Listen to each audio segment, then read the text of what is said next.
Shrim Rim Klim Glam Gam Ganapatiye Varavarada Saravajanam Eva Shabbat. Life as we know it really cannot continue the way that it has been. But if we want some semblance of life as we know it, we need to take action now. The planet will go on in some form. It's just whether or not we will be here to see it. Oh my God. I know I'm a part of this. I know that my individual behavior affects climate change. Tell me what to do. What should I do? This is the planet that supports us. There isn't any other.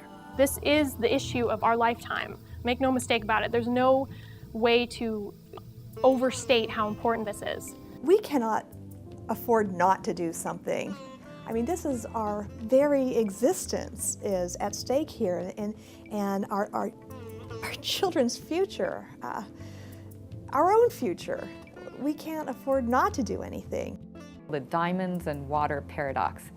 And the basic idea is that you'd think water is much more valuable than diamonds, and yet water has never commanded a very high price. The question was, why don't we value water more? Our lives depend on it.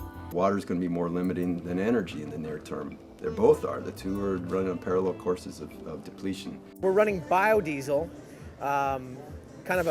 This particular mix, I guess, is like kind of a soy-based biodiesel.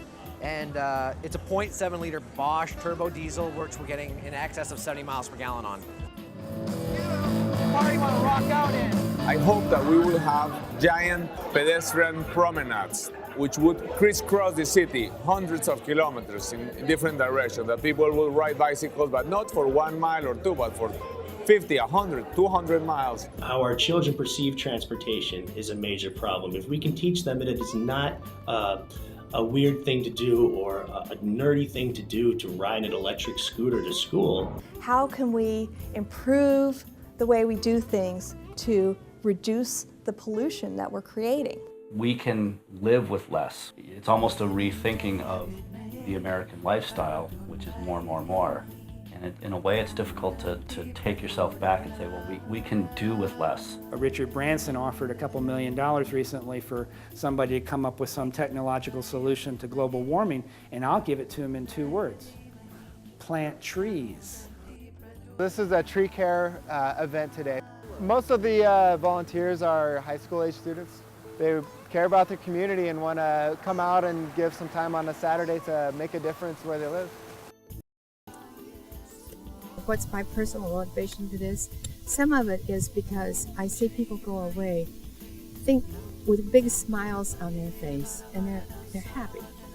And all they've done is work until their hands are filthy, their backs hurt, and they're tired and they're sweaty, but they're happy. It's just a wonderful experience to be out here healing the earth. And that's what one of my boys, my OBA boys, said. We're healers. We're healing the earth. And he's right. He was right. That's what we're doing. To find an ecosystem like this where you can grow things year-round, I mean, we're pretty lucky here in Southern California, especially in Los Angeles. And what we've done is we've just concreted over all that beauty for our convenience. The challenge of climate change is not to go live in a cave. The challenge is how do we create a lifestyle and a quality of life that we want with an energy supply that's sustainable. When you walk into a home, you're going to change the paint, you're going to change the tile, you're going to change the carpet. So when you leave that home, say 15, 20 years, you're going to leave it better than when you bought it. If we look at the earth and the world the same way, we come in, we can't change what's there right there. But when we leave it, if we can leave it better for the next person,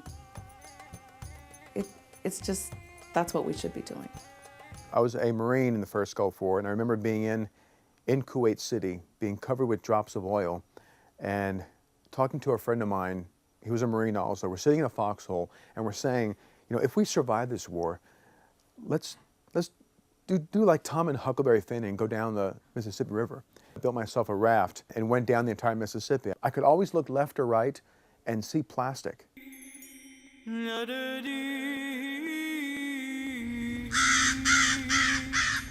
I joined the Marine Corps wanting to do the right thing for my country. And now, 15 years later, I know without a doubt that sustainability is the right fight. It's worth fighting for and nothing else.